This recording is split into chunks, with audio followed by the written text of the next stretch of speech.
So, like I say all that to say, like, obviously it sucks to, not make the list, but end of the day, it don't really matter about preseason rankings. It just matters what you get at the end of the year. So, you can make all the preseason rankings you want. There's only one trophy. What's good, ladies and gentlemen, and welcome back into another episode of the Fitz Take Podcast. I'm your guy, Jamarcus Fitzpatrick, but you can always call me Fitz. That man in boxes with me is my co-host, Mr. Elijah Nixon, out there all the way in Knoxville, Tennessee. Guys, we want to thank y'all so much.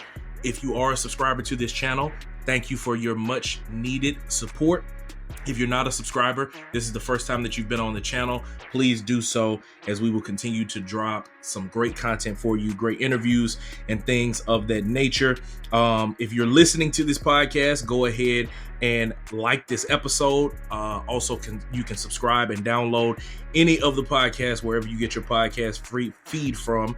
And if you want to take your experience to the next level here on YouTube, you can join our Fitz Take All-Stars exclusive YouTube membership, where you'll get early access to the new episodes, vote on and suggest upcoming guests, and we'll have the behind the scenes access inside the locker room segment, and even join us on a producer's room Zoom, where you can tell us some suggestions of what you would like to see on the show. Man, it's been a little minute since we've done a show. You know what I'm saying? The summertime, we didn't have some time to continue to relax and get settled in, eat air in his new spot and everything. But we back, man. We back, and we finna get this thing rolling in the football season. Yeah, man, I can't wait. I'm happy that football season is back. I mean, I saw a little joke the other day when football season at camp was kicking off, summer's over, and I saw that with a lot of reporters. But I'm happy. I'm actually happy that it's back. I get to see a lot of games coming up. I can't wait to see how college football play out each and every year. You know, it's a different year. I just can't wait to see, who's the top dogs, who's making it, who surprised some people. It's going to be a fun 2025. So I can't wait to see how this works out. No doubt, man. So with that being said, I'm going to introduce our guest for this episode. He's one of the toughest runners in all of the Sun Belt, a downhill threat with something to prove this season. From grinding through fall camp to chasing a championship, this back has got his eyes on the end zone and his name in the Cajun history books. Today, we are talking football, legacy, and everything in between with Louisiana Ragin Cajuns running back Elijah, a.k.a. Bill Davis, joining the show, man. Appreciate you for your time, bro. How you doing? Appreciate y'all, man. Appreciate y'all for having me. I'm doing pretty good. No doubt, man. It's been a long day. I feel you, brother. I feel you. Y'all got fall camp coming up soon. So like I said, man, I appreciate you for taking time out of your busy schedule. Off top, man, like the nickname Bill does not go along with the name Elijah. So like, where did that come from? How did you get the nickname? So I got it fresh out the womb, man. I had a big ass head, man. It was big, bro. So my mom's sister, she gave me the nickname Little Bill. It's like the Little Bill Cosby Show. So it just kind of really stuck, and just ever since then, like all my teachers and things like that call me Bill. Coaches, it's just, a lot of people don't even know my real name is Elijah. So they be like, really? So. I mean, from Elijah to Elijah, did you ever want to just go back to Elijah at one point in your life? Like, you comfortable with Bill? I joke with my parents all the time. I'm like, man, I want to change my name to Bill. It's like, nah, boy, don't do that. This, that, and the third. I'm just like, nah, Bill just stick. So everything, I mean, I got Bill tatted on me. I don't have Elijah nowhere on me. So crazy. That's crazy. Talk about a name sticking for real, bro. I thought at first I was like, maybe that's his middle name and he used that more. Like, no, this man said Lil Bill is where it came from. The more you know. Man, I was at Sunbelt Media Day there in New Orleans yesterday, and Richie Mills worked there in New Orleans, and he talked about how he met you when he did like an Athlete of the Week, and he did the story with you, and you asked him, what do I need to do to get Athlete of the Week back to back? And he said something like double your stats from the next week, and you did it. You came back, you ran it back, and then you were like, all right, how I get 3 times in a row? Like, bro, like, how did you know that you were that dude on the football field? At what point did it click for you? Like, I can really be somebody that can go and play at the collegiate level.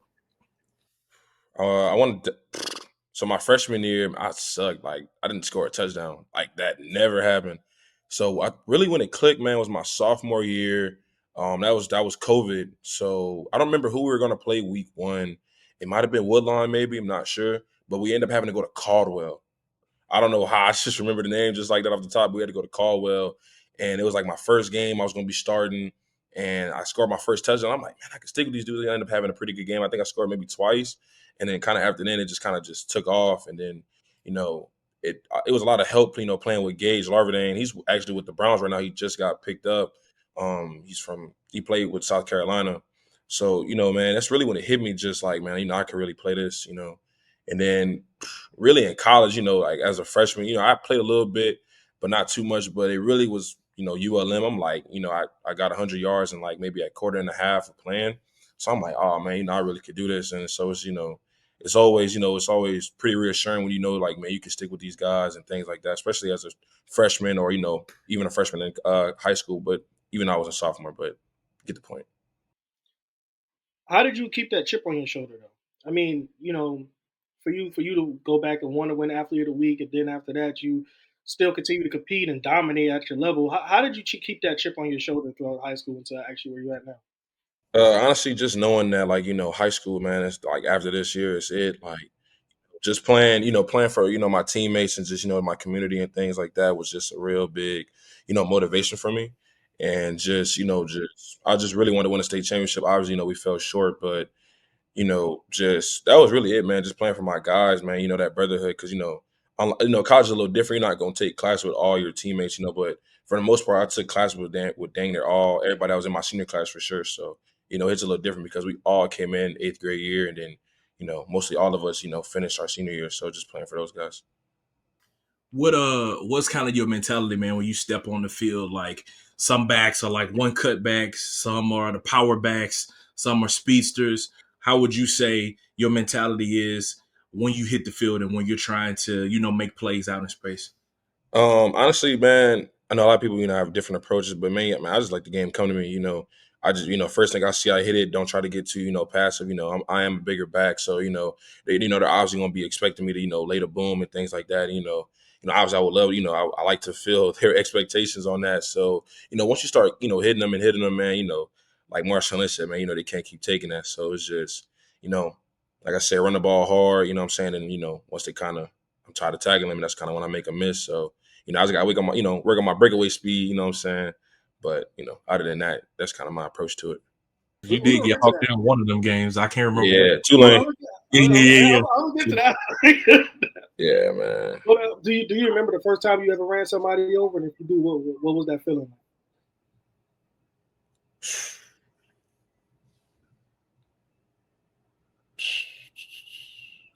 Man, that's hard, man. I feel like I never really truly ran anybody over. I feel like people try to hit me and like they kind of miss or like hit me in my leg and I keep going. Man, that's kind of hard. I mean, obviously it feels good. I'm pretty sure it's happened one time before. I just can't remember. It obviously feels good. It gets the sideline, gets to everybody's juices flowing, and just creating that momentum. Especially fun during kickoff or like kickoff return when you just smack somebody going down the field, and just get the sideline going. Like the other team's like, oh snap, like you just got laid out. Like yeah, this real. Like bullets flying. When you're out there and you're getting the game and it's coming to you, when do you know, like as a back, how you're gonna have a special game? Like obviously you kind of you get like a 3-4 yard run here and there, but like when do you know, all right, this is gonna be one where I might break 100, I might get 200, I might get 3-4 touchdowns? How does that go for you? Honestly, like mostly all my big games came off like the first carry, like Wake Forest. I dang near cracked 100. My first run was like a 60-yarder. End up getting caught, you know. Um, but it's kind of like that. I mean, honestly, every game you're trying to have a big game. You know what I mean? You never really truly know because there's been times I've started off slow, and and especially in high school, especially like when they're just blitzing everybody. We come up with a good game plan and trying to find ways to get me open, and I'm end up having a career day. So it just kind of depends. Every team's different, so you really never truly know when you're gonna have a special day. You need obviously no everybody wants to go out there and play great. So, you just, what I'm saying, trust your technique, trust what the coaches teach you, and, everything kind of take care of itself. Now, as a running back, sometimes some running backs give away where they're going with their eyes, right? When you hear the play is called, where and you like, okay, this about to be it. How do you stay compact, composed, and making sure you don't give away too much of a lean or something like that? So, man, that's a good question. I mean, really, I mean, we keep everything the same, especially like for me, man. I keep everything the same, even if I know it's gonna be a an outside zone player in between the tackles. Just trying to make everything look the same, and it's kind of hard. Just if it, if you know it's a pass play, treat it like it's a run play. If I know it's going to be a run play, I'm not looking all the way around, or if it's a pass play, I'm not just looking. I'm not looking straight at my guy to know who I have. So I mean, really, just however, like what I tell people is just whatever your approach is when you run the ball, like pre-snap, just keep the same thing, for pass protection, because everybody, after a while, teams are gonna like pick up on those things, like, oh, if he comes out of the huddle and he touches his knee pad or something like that, well, he knows it's a run play, like what I mean, just little things, because everybody watches film, so.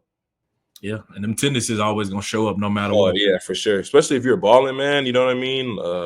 They're gonna try to find anything just to get a little advantage, just to know if it's a run or not. So just, you know, No doubt, man.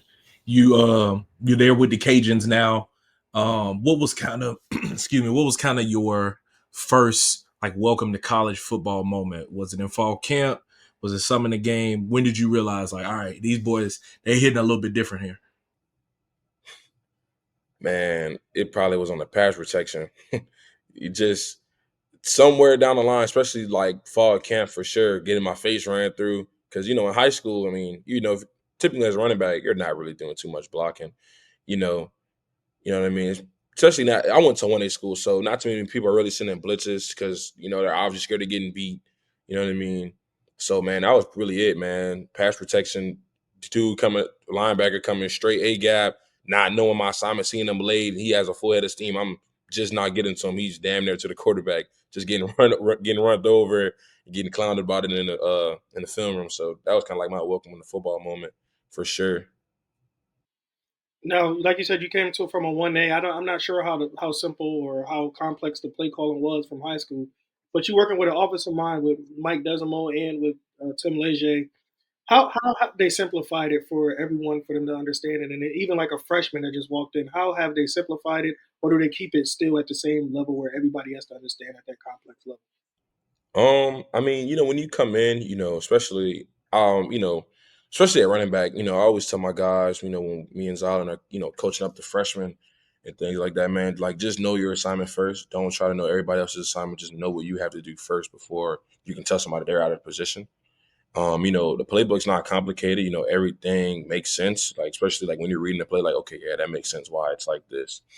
Um, you know, Coach Burge, that's really exactly, who obviously teaches, my position group, you know what I mean? Coach Desi, give us some pointers here and there. Lazy might see something like if our splits are might be too wide, if we're in the receiving, like, out in the by where the receivers are basically, you know what I mean? He'll tell you like, oh nah, wrong foot, switch your feet or something like that. Just because running back, we're not doing that a whole lot, you know what I mean? Just kind of something you just got to know. So that's really it. I mean, they keep it very simple. You know what I'm saying? We do the install. We get like at least 2 to 3 installs a week. And, once we reach a certain point, we go back down. So, just, man, just sticking in your playbook, man, you'll be fine. It's not overly complicated. You talked about your position coach, but just like that running back room as a whole, like since I've been like covering UL, it's always been like 2 to 3, maybe even 4 sometimes, depending on the season, running backs that can legit go out and rush for 100 yards in a given night. It don't matter. Put them out there and they can go make the plays. Like, how much does that help? Not just in being able to be like a change of pace back. Like, okay, you might come in, y'all run inside zone, and they put Zylan in. They hit in a outside zone play or sweep or something like that. How much does that help to be able to loosen up a defense and not allow them to be able to understand the tendencies all the way so much? So one of the good things I do like, I'm just gonna go off this year, just knowing what me and Zalin have, just obviously, Zion will probably be more of the elusive back. I am kind of more of like the power back. But one of the good things I do like is that, even though I, obviously the 2 games I did kind of get caught from behind, I still do have breakaway speed to get away from you. You know what I'm saying? If you are caught lacking. So it's not, one of the things I do like is when I'm in, it's not just it's automatic run because there's been plenty of times I've been in, it's been a pass play or Zion's in it's a run play. So just that obviously helps because even if you have two of the same guys, I mean, still even having a guy that's even as I'm saying just as good as you is like such a big plus. And even like all the other running backs in the room, from Hutch, from Darrell to JJ, I'm saying, to Steven, I think I said his name already. But just having those guys in there, man, like they just make the room better. And all of us are unique in our own special way. You know what I mean? Does that make if you understand what I'm saying? Now you're not a guy that really need much motivation at all, but the group of five running back rankings did come out, and I know your name wasn't up there, but you already retweeted it and said added more fuel to the fire. Just what was your initial thoughts when you saw that ranking, that list? I mean, it does suck because you're like, dang, like I felt like, had a pretty good, freshman year, redshirt freshman year. But man, just try not to get really too, worked all into that because sometimes that could play in your hand, sometimes it can't because obviously when you are on that list, people are obviously watching you even more and things like that, and what I'm saying, just a bigger target on your back. But honestly, I don't really let it affect me. I've been doubted my whole life. My dad, often likes to say, cream often rises to the top.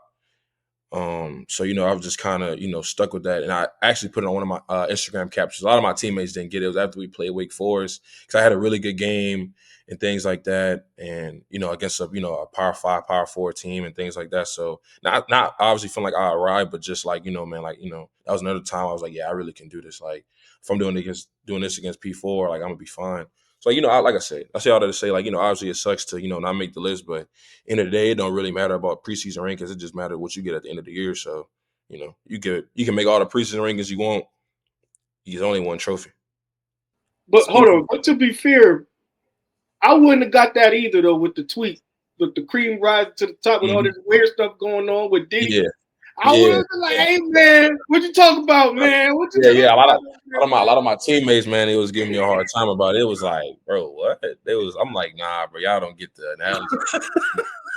So they He said was, it's a deeper meaning to this. yeah, Y'all be it like, went over their head, bro. Went over their head, bro. oh man. You talked about preseason rankings, right? The Sun Belt preseason poll came out. Y'all were picked to win the West, right? I asked Coach Dez about it. I asked Skip about it. I asked Jax Harrington. And it was kind of all the same of like, yeah, like that's a good pat on the back to let everybody know, like in the conference, that we're respected. But there's a sense of unfinished business left there on the table. Like, man, it was something there on the table for us to accomplish. We didn't get it done. Like, how much have you utilized that as motivation as you've gone through the winter workouts, the summer, and now as you head into fall camp? So honestly, man, obviously, we didn't score a touchdown and, against them in our last two games against them and TCU. So, man, just kind of keeping that same, just, that taste in our mouth. We didn't, it wasn't a really good feeling. We got all the way there. And honestly, to say, those guys even respect us enough to even put us there, that's all fine and dandy. But I mean, end of the day, we know they're going to give us their best shot to beat us. We're going to do the same thing back. So, you know what I mean? Like, and all honestly, like, I don't really like the all pick to, finish the West because honestly, it really can be a distraction, especially if you're not used to the hype or, just the praise. Cause a lot of people, kind of gets to their head and they feel like, they're too good. And, I'm not going to sit here and act like that's never happened to me, but just being mature and just knowing, at any given time, you know, we go, say we drop a West game. Now all of a sudden we suck.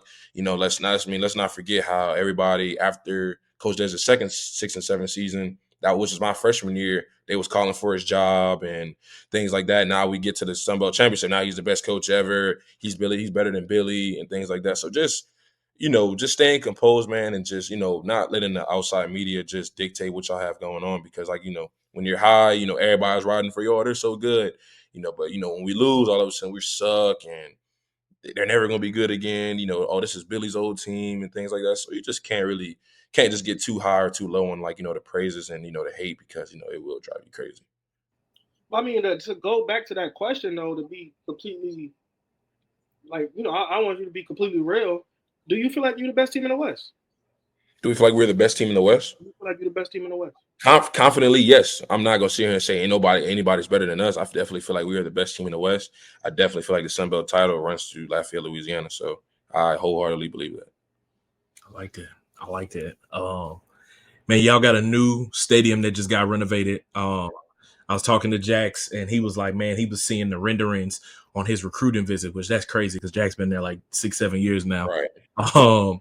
But now that project is complete, and when y'all open the season up on August 30th against Rice, the stadium will be renovated. Like, having those things like that, how much does that help you guys in like helping create that atmosphere where like you put in a good product out on the field, you have a good atmosphere with the fans and things like that? How much is that like exciting for you, knowing that it's something new that you've been a part of, but you got something new that you're walking into? It's a really good feeling, just especially with the new stadium coming. Like you kind of miss, like especially last year, man. Like you make a big play and you don't hear nobody behind you. You know what I mean? Like, oh yeah, let's go. And not saying you're playing the game for the praises and things like that, but it's also good to hear, especially from coming from your fans. But it also is good at times. We might have been struggling a little bit on offense. You don't hear nobody bickering saying, "What is he doing, coach? Get him out of there." You know, because we're pretty close to the students. They can throw something at us, it's gonna hit us. So just man, I feel like we have a pretty good, very good, support system in Lafayette, especially man for home games, man, especially on the home side. Like man, those people support us when it's raining, when it's lightning delays, when we got a lot of lightning delays. My freshman year, you know what I mean, especially week one. I know we played Northwestern. Yeah, that game was like Man, 5 hours, bro. bro, you feel me? I'm not getting out the game till 11 o'clock. And, to still see fans and just our parents as well, just in the still in the stadium, still supporting us. Even for people who don't have kids on the team and things like that, who are just proud UL, Ragin Cajun supporters, football or all the sports, just being there supporting us, while we're playing the in-state rival. Now you talked about the weather just now with a lot of lightning delays, but you had the best of both worlds. You played in to me the hottest game in America down there, and then you played in not the coldest game in America, but the coldest game that probably was in Louisiana. Um, which one? I mean, I know they both had different outcomes and everything, but which one would you rather prefer as a running back? The hot game or that cold? Honestly, being from Louisiana, I mean, I'm not saying it can never get too hot, but I mean, we practice in that, we play in that. Coach Davis of to say use the heat to our advantage. And, I would just rather much do that than cold. And it doesn't really get cold here often, and then when it does, 9 times out of 10, not saying the season's over, but probably in a bowl game or something like that when it's cold down here for the most part. Or we're doing off-season workouts and things like that. So as a running back, man, I mean, I feel like everybody's different. Obviously, you're probably from the north. You got cooler weather. You're used to playing in the cold, especially in those up north schools like Cincinnati and things like that. So they probably would prefer the cold. They're used to it because they probably like, oh no, this is great weather. Like, man, this is this is September weather. Like what? Like that's crazy. But man, just for me, just knowing that I played football in the heat, man, bitty ball, bitty, not bitty, recreational football. We're playing at 11 o'clock, and the sun's right above our heads. So that's just something I'm used to. As you went into this off season, what was kind of the biggest thing that you tried to work on? Like, everybody has the thing that they tweak on, or you go on your exit meetings and all that stuff like that, and your position coach, your head coach sits down with you and they say, man, you had a great season, here's what you can work on to take yourself to the next level. What was that? For me, man, it was just my weight. Like, man, I got so heavy, man, and dropped and kind of gained some more, man. Just kind of getting my body weight under control and just getting like, looser in my hips. Like, obviously, I am very powerful, but I don't have to be 240 pounds to be powerful. I was powerful in high school when I was just 215.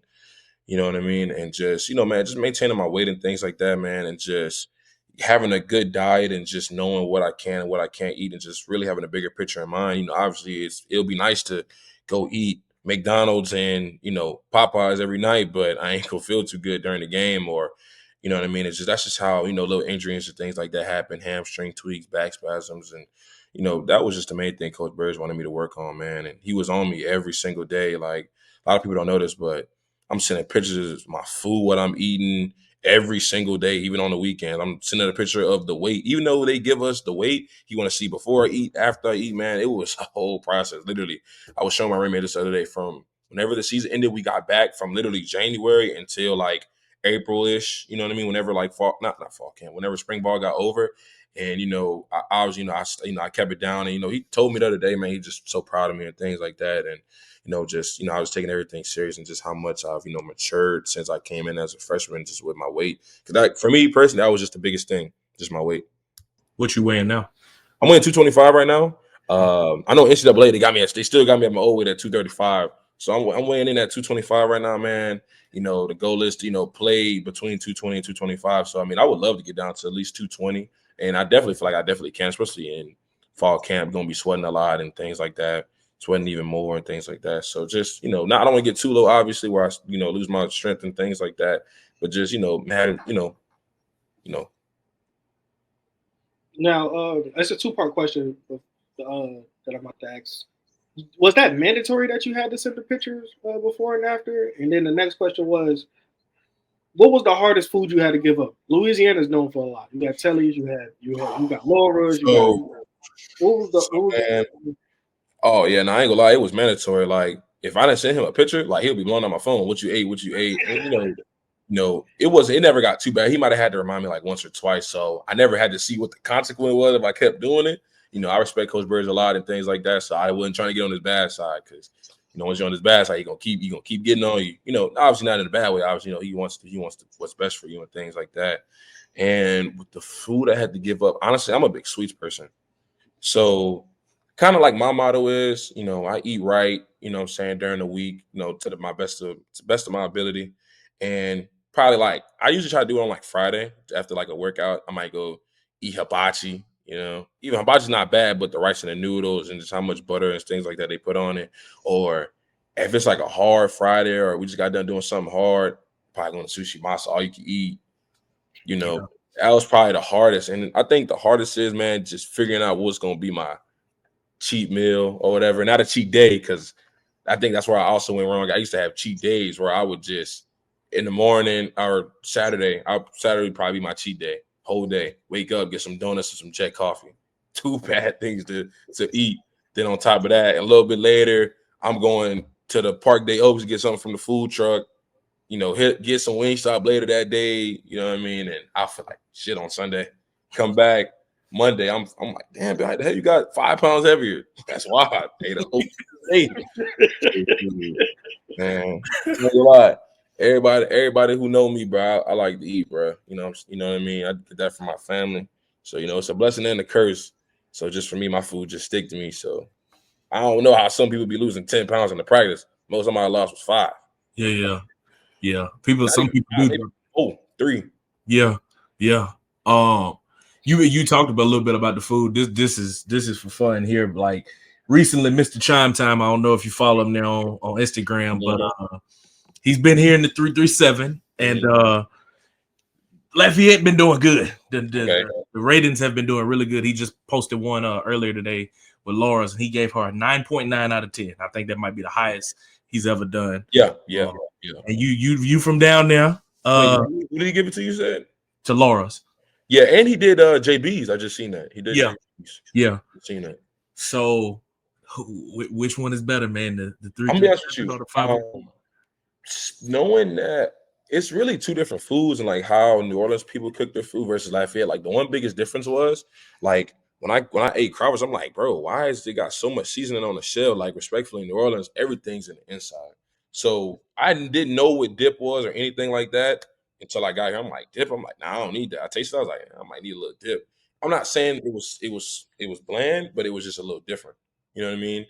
Just how to use the dip and just kind of how they season their food. Like, Laura's is really good. Telly's is really good.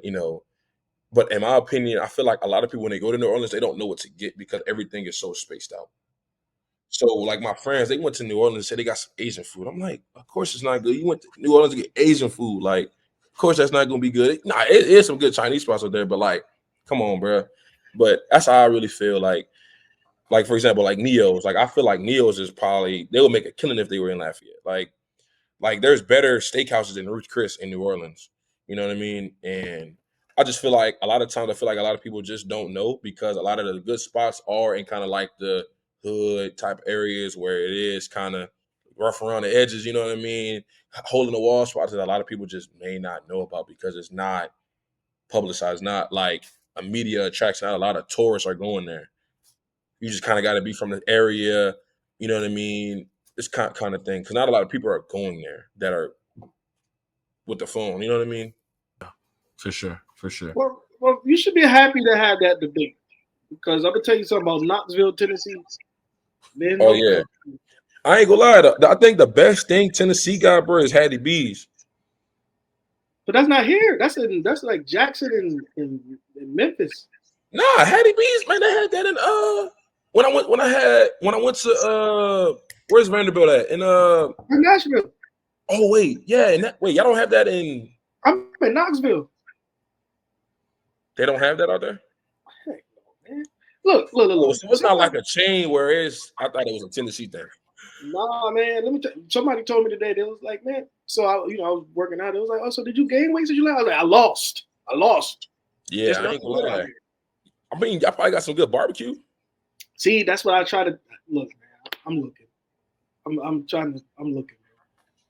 I'm looking. Bro. It's tough. It's tough in One the of my street. friends, man, she actually just went out there, man. She went to some cookie spot. Looked pretty good. Oh, the cookies be all right. The cookies are straight. I'm talking about like normal Yeah, plates. normal everyday food. Like you're not just eating no cookies every day. But just getting back to you, man. Like, so what do you squat? What is your max at squat? That's a really good question. It's over 530 for sure. So I think I posted on Twitter. It might have been 545, maybe. Not entirely sure. I think it might have been that. We're moving that weight. Yeah. The max days, bro. Hey, how many times you could do it? Once, twice, 3 times? I could do it like up to 2-3 times. Like it's really no biggie. Like for me, that's a.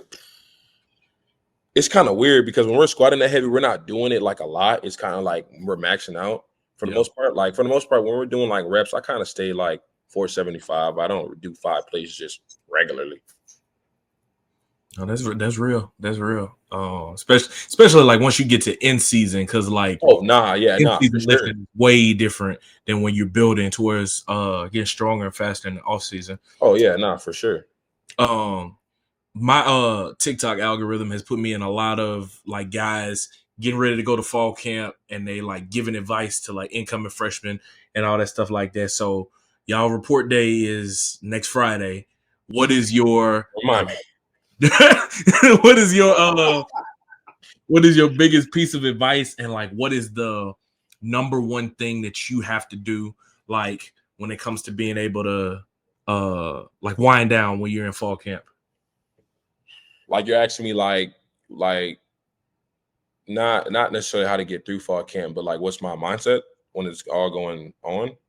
No, so more so like boom, y'all have your full day, you have weights, position meetings and all that stuff. Mm. You have like an hour window. What is it that main thing that you're doing that's like, all right, if I can play the game, if I can catch me a nap, if I can block whatever, what's that thing? Man, it just really depends on the day. So, man, honestly, maybe try to talk to some family members, you know what I'm saying? My pops, let them know how everything going on. You know, not really on social media, honestly, too much. Like, my dad asked me, he was like, man, he said something was going on. Bro. I said, I ain't never even heard of none of that. Like, I'm averaging like 4 hours of screen time, and I don't even know where the 4 hours coming from, honestly. Yeah. Probably maybe when the day over with and everyone is all said and done. But, man, if I had to say, man, I'm a big, like, game person. Like, I wouldn't come back here and like get on the game, but like I have like a little PlayStation Portal that I play. So, you know, man, just kind of playing that in between. I want to get a Nintendo Switch, but I don't really know enough about it because I know that they just came out one, but it's like 500. I'm like, I don't know if I'm paying the 500 because the PlayStation Portal wasn't even that much. It was like 2. Yeah, for sure. Now off the field, man, what's Elijah Bill Davis? Are you a bowler? Are you going to Top Golf? I'm gonna be honest. Outside of football, I'm on the game. I'm play state like my game's on right now. Like, you know, I'm a real big game guy. I play NCAA, 2K. I play Madden here and there, GTA, Call of Duty. I've been on Warzone, Resurgence. Me and my teammates, we play after every workout. Especially me and my roommate Landon Baptiste. Like, we're always running, Resurgence and things like that. I posted a couple times, here and there on my story, just me catching a dub or just me, playing Call of Duty because I really do enjoy playing it. Just kind of like a nice little relaxer away from football. Because even when you're playing NCAA, you're still doing football, or you know what I mean, or like when you're doing 2K, it's still like a sport. Like, I like playing, shooting games and things like that. So, Man, as you get ready for the season, like, what's some goals, if you want to put it out there publicly, what's some goals that you have laid out for yourself individually that you want to get done and accomplish for this season? I for sure want to have 1,000-yard season. I definitely think that's definitely sustainable. It's been a while since you all had 1,000-yard, running back and things like that. Obviously by committee we hit it every year, but individually that's my goal. I want to have 15 plus touchdowns and at least 100 yards in the receiving room. If they kick it to me in a return game, that's my goal to at least score one. I've never returned a kick in all my years, even in high school. I've never returned a kick for a touchdown. So that's definitely my goals. I definitely want to make All American, make all the accolades possible.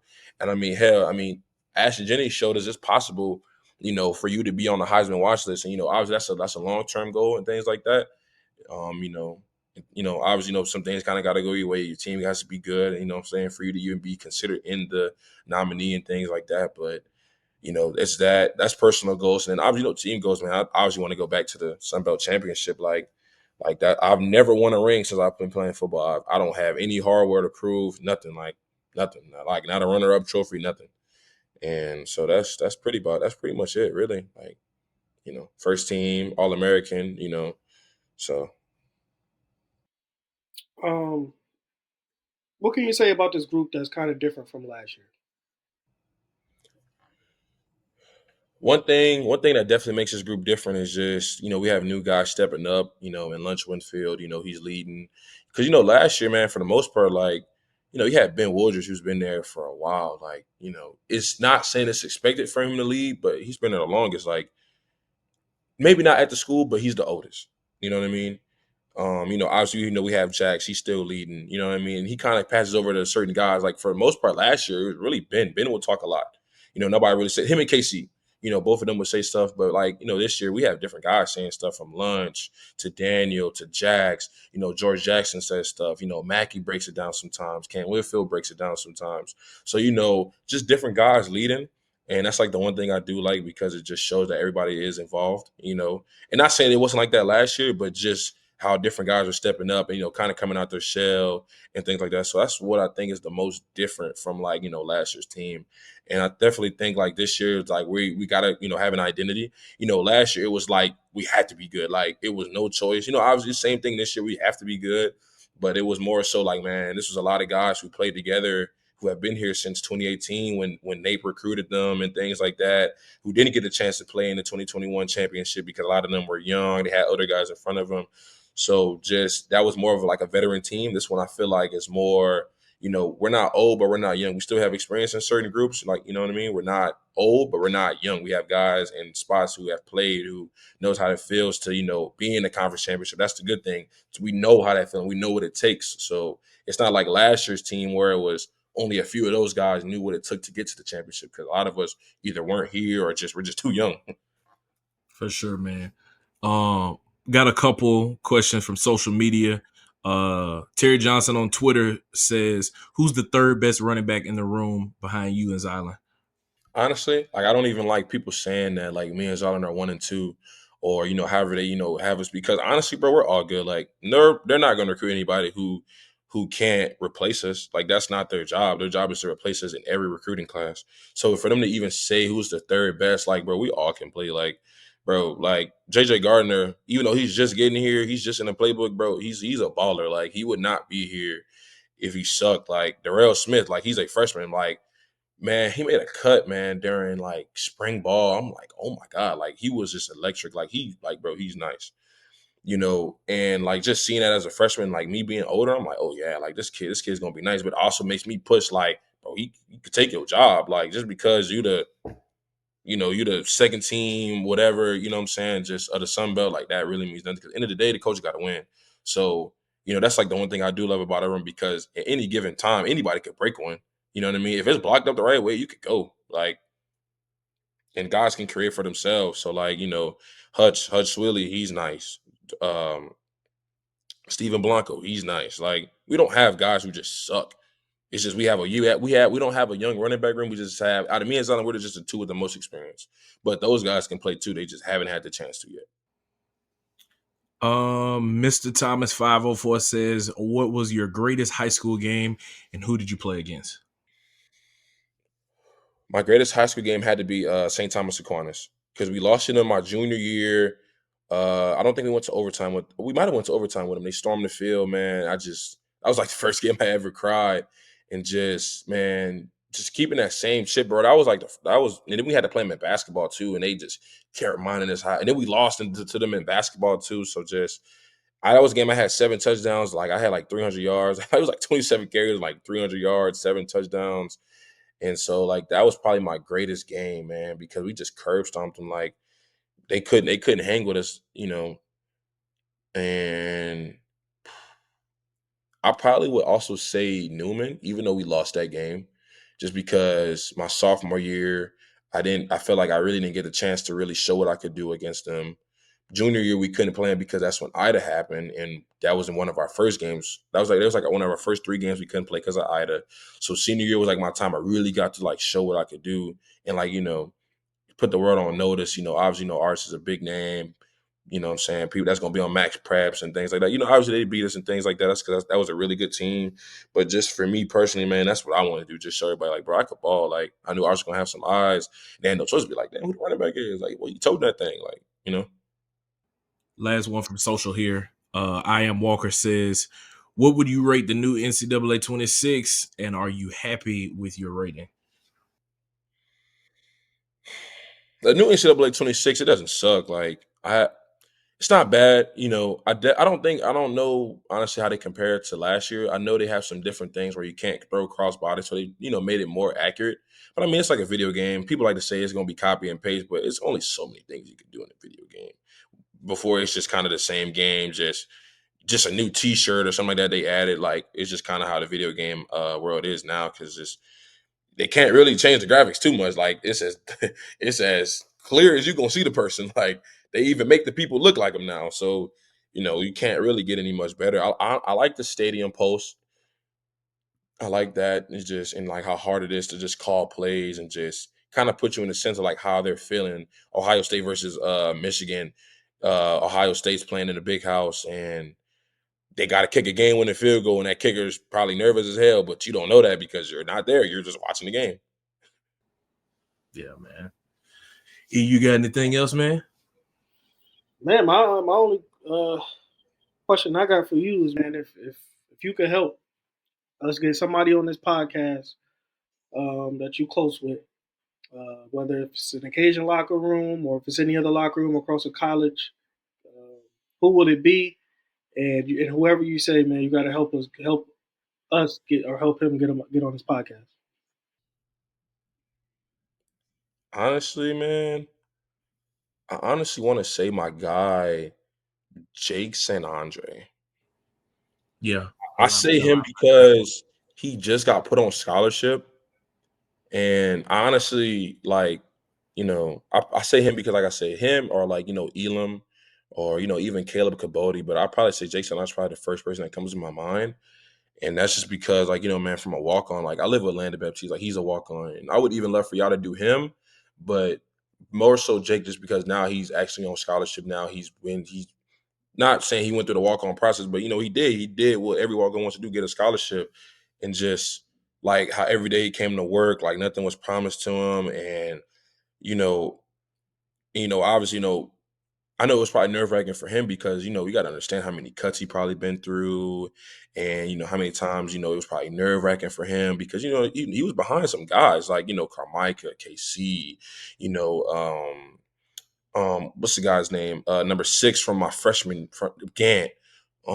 He was behind some guys. So just like staying composed and just knowing, he also went through some season-ending injuries, and just how did he basically keep that same mindset, just kind of like how he knew he could do this. Like he just, I respect that a lot because like Jake always got a smile on his face. Like whole time, I never knew Jake was a walk on until like last year. I was like, he's a walk on. I would have never known when bro comes to work every day with a smile on his face, and especially like for me, like I was a freshman. Like he was definitely one of the first guys who was just kind of like not like nice to me in a sense, but just kind of like, what up, Bill? Like as a freshman, we always kind of want to getting cool with the guys. He was just somebody, kind of accepted me right off the bat. Never really had to do anything to like prove I was, a good guy or something like that. So but that's why I probably would say Jake, man. Just I like his journey, just everything he's been through.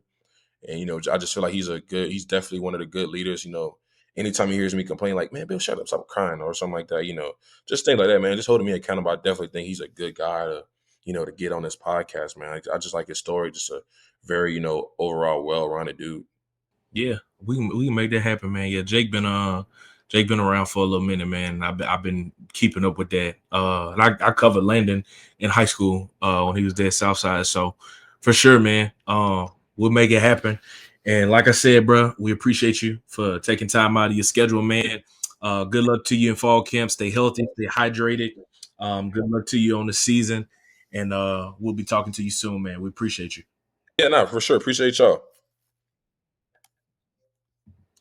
Ladies and gentlemen, that has been Louisiana Ragin Cajuns running back Elijah Bill Davis.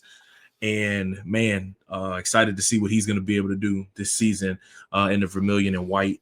A real good conversation. We was chopping it up off camera, so I knew it was going to be good once the camera got rolling. So, man, you got anything else, brother? Yeah, man, I'll be watching from afar, man. I'll be catching those games, man. I can't wait to see what he do, man. Hopefully he don't get caught at the one, baby. He got to finish his food. He be right there though. He do break at least one a game. So let's just finish his food. I think we talk about Bill probably one of the best running backs, not just in a group of five, but probably in the country. No doubt about it, man. Well, ladies and gentlemen, we appreciate you for watching this episode of the Fitz Take Podcast and also listening to it. If you are listening anywhere, subscribe to the podcast feed. If you are listening, subscribe to the channel. If you've made it thus far here in the video.